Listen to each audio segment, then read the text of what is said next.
The following diagram on the left shows my poor dad's income statement. It is worth 1,000 words. It shows that his income and expenses are equal while his liabilities are larger than his assets. My rich dad's personal financial statement on the right reflects the results of a life dedicated to investing and minimizing liabilities. Why the rich get richer? A review of my rich dad's financial statement shows why the rich get richer. The asset column generates more than enough income to cover expenses, with the balance reinvested into the asset column. The asset column continues to grow and, therefore, the income it produces grows with it. The result is that the rich get richer. Why the middle class struggle? The middle class finds itself in a constant state of financial struggle. Their primary income is through their salary. As their wages increase, so do their taxes. Their expenses tend to increase in proportion to their salary increase. Hence, the phrase, the rat race. They treat their home as their primary asset, instead of investing in income-producing assets.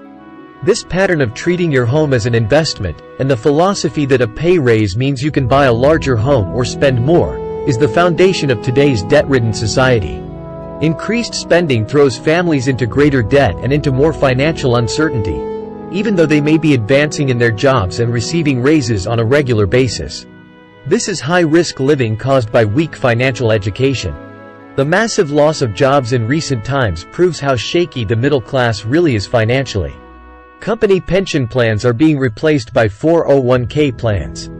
Social Security is obviously in trouble and can't be relied upon as a source for retirement. Panic has set in for the middle class. Today, mutual funds are popular because they supposedly represent safety. Average mutual fund buyers are too busy working to pay taxes and mortgages, save for their children's college, and pay off credit cards. They do not have time to study investing, so they rely on the expertise of the manager of a mutual fund. Also, because the mutual fund includes many different types of investments, they feel their money is safer because it is diversified. This educated middle class subscribes to the dogma put out by mutual fund brokers and financial planners: play it safe. Avoid risk. The real tragedy is that the lack of early financial education is what creates the risk faced by average middle-class people. The reason they have to play it safe is because their financial positions are tenuous at best. Their balance sheets are not balanced. Instead, they are loaded with liabilities and have no real assets that generate income. Typically, their only source of income is their paycheck. Their livelihood becomes entirely dependent on their employer. So when genuine deals of a lifetime come along, these people can't take advantage of them because they are working so hard, are taxed to the max, and are loaded with debt. As I said at the start of this section, the most important rule is to know the difference between an asset and a liability. Once you understand the difference, concentrate your efforts on buying income-generating assets. That's the best way to get started on a path to becoming rich. Keep doing that, and your asset column will grow. Keep liabilities and expenses down so more money is available to continue pouring into the asset column. Soon the asset base will be so deep that you can afford to look at more speculative investments. Investments that may have returns of 100% to infinity. $5,000 investments that are soon turned into $1 million or more. Investments that the middle class calls too risky. The investment is not risky for the financially literate. If you do what the masses do, you get the following picture. As an employee who is also a homeowner, your working efforts are generally as follows. 1. You work for the company. Employees make their business owner or the shareholders rich, not themselves. Your efforts and success will help provide for the owner's success in retirement. 2. You work for the government. The government takes its share from your paycheck before you even see it. By working harder, you simply increase the amount of taxes taken by the government. Most people work from January to May just for the government. 3. You work for the bank. After taxes, your next largest expense is usually your mortgage and credit card debt. The problem with simply working harder is that each of these three levels takes a greater share of your increased efforts. You need to learn how to have your increased efforts benefit you and your family directly.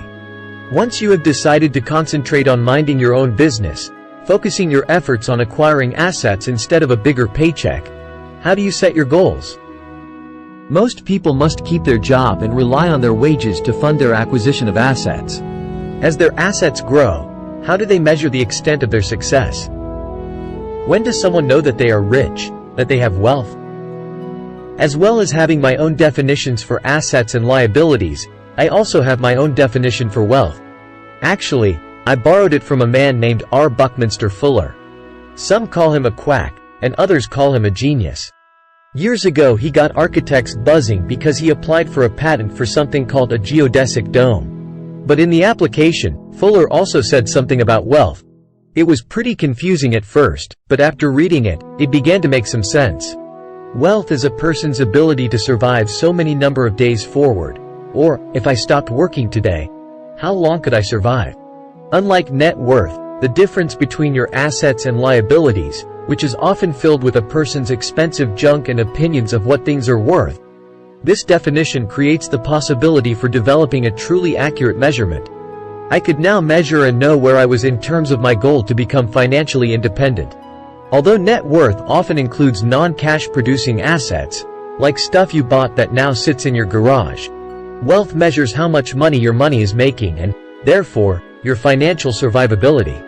Wealth is the measure of the cash flow from the asset column compared with the expense column. Let's use an example. Let's say I have cash flow from my asset column of $1,000 a month. And I have monthly expenses of $2,000. What is my wealth?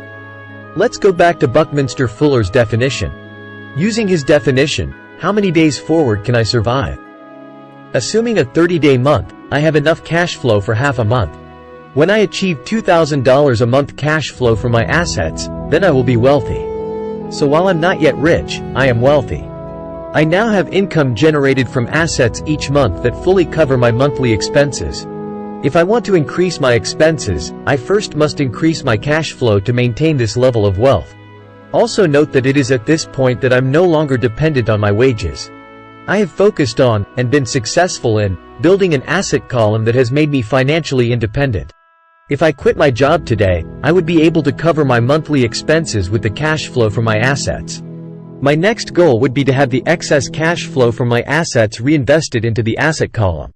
The more money that goes into my asset column, the more my asset column grows.